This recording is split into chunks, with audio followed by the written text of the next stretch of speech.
Tehran university पर air strike, क्या civilian campus में छुपा था वेपन्स हब?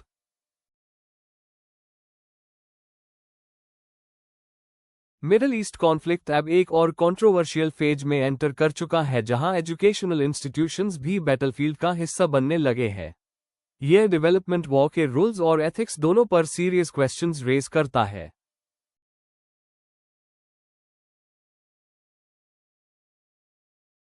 इजरायली मिलिट्री ने कंफर्म किया है कि तेहरान में इमाम हुसैन यूनिवर्सिटी पर एक मेजर स्ट्राइक कंडक्ट की गई है, जिसे वो आईआरजीसी के वेपन्स रिसर्च हब के रूप में डिस्क्राइब कर रहा है।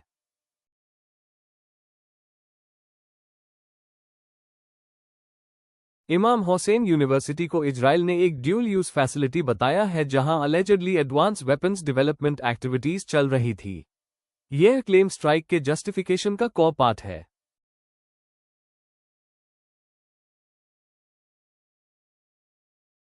तेहरान में लोकेटेड यह इंस्टीट्यूशन ट्रेडिशनली एक एकेडमिक कैंपस के रूप में जाना जाता है, लेकिन इसका आईआरजीसी के साथ लॉन्ग स्टैंडिंग कनेक्शन भी रिपोर्ट किया गया है।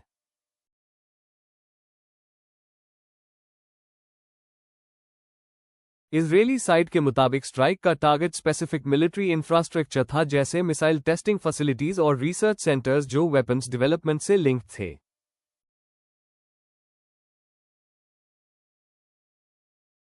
इसका मतलब यह है कि ऑपरेशन का ऑब्जेक्टिव ब्रॉडर डिस्ट्रक्शन नहीं बल्कि टारगेटेड डिग्रेडेशन ऑफ कैपेबिलिटीज था।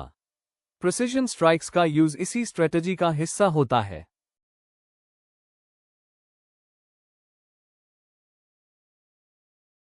लेकिन ईरान के पर्सपेक्टिव से ये एक सिविलियन इंस्टीट्यूशन पर अटैक माना जा रहा है, जो इंटरनेशनल लॉ और नॉर्म्स के वायलेशन के रूप में प्रेजेंट किया जा सकता है।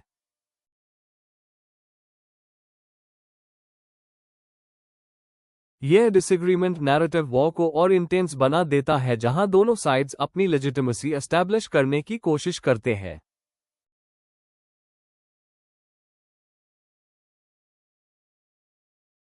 अगर कोई फैसिलिटी डुअल यूज कैटेगरी में आती है, तो उस पर स्ट्राइक लीगली और एथिकली दोनों कॉम्प्लेक्स हो जाता है। यह एम्बिग्युइटी मॉडर्न वॉरफेयर का एक मेजर चैलेंज है।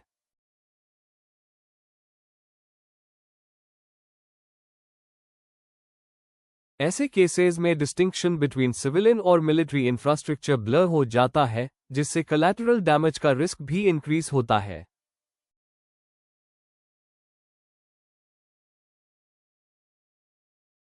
रिपोर्ट्स इंडिकेट करती हैं कि स्ट्राइक का एम ईरान के वेपन्स रिसर्च इकोसिस्टम को डिसरप्ट करना था, जो लॉन्ग टर्म मिलिट्री कैपेबिलिटी को इम्पैक्ट कर सकता है।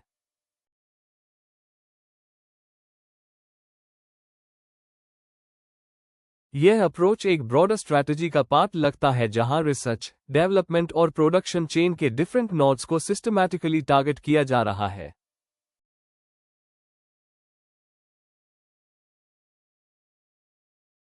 रीसेंट वीक्स में न्यूक्लियर साइट्स, मिसाइल फैसिलिटीज और कमांड सेंटर्स पर भी सिमिलर स्ट्राइक्स देखने को मिले हैं, जो एस्केलेशन पैटर्न को कंफर्म करता है।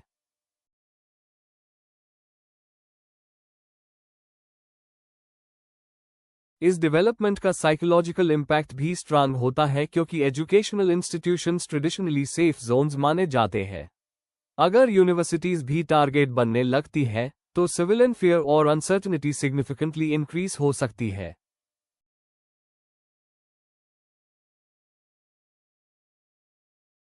ईरान ने इस स्ट्राइक के बाद रिटेलिएशन की वार्निंग दी है और स्पेसिफिकली एजुकेशनल इंस्टीट्यूशंस को टारगेट करने के कॉन्सिक्वेंसेस पर भी बात की है।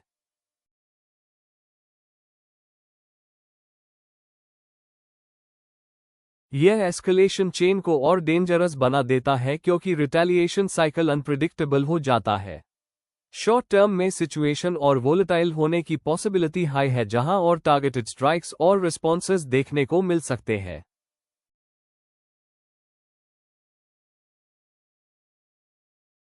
लॉन्ग टर्म में ऐसे इंसिडेंट्स ग्लोबल नॉर्म्स को चैलेंज कर सकते हैं, जो सिविलियन इंफ्रास्ट्रक्चर की प्रोटेक्शन पर बेस्ड है।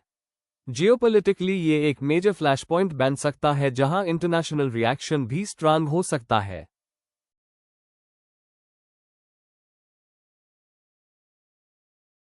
अगर ग्लोबल प्रेशर इंक्रीज होता है, तो डिप्लोमैटिक एफर्ट्स इंटेंसिफाई हो सकते हैं, लेकिन ग्राउंड रियलिटी पर इमीडिएट इम्पैक्ट अनसर्टेन होता है।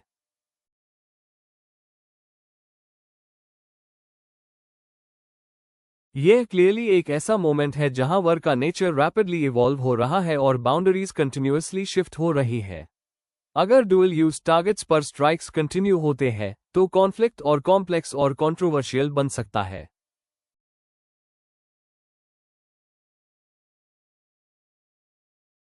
यह डेवलपमेंट एक वार्निंग सिग्नल है कि वॉर अब सिर्फ मिलिट्री जोन्स तक लिमिटेड नहीं रहा।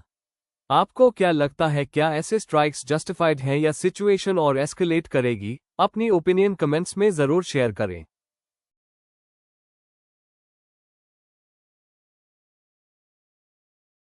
अगर आपको ये वीडियो यूजफुल लगा हो तो प्लीज आइज लाइक करें, अपने फ्रेंड्स के साथ शेयर करें और ऐसे ही अपडेट्स के लिए चैनल को सब्सक्राइब करना बिल्कुल ना भूलें।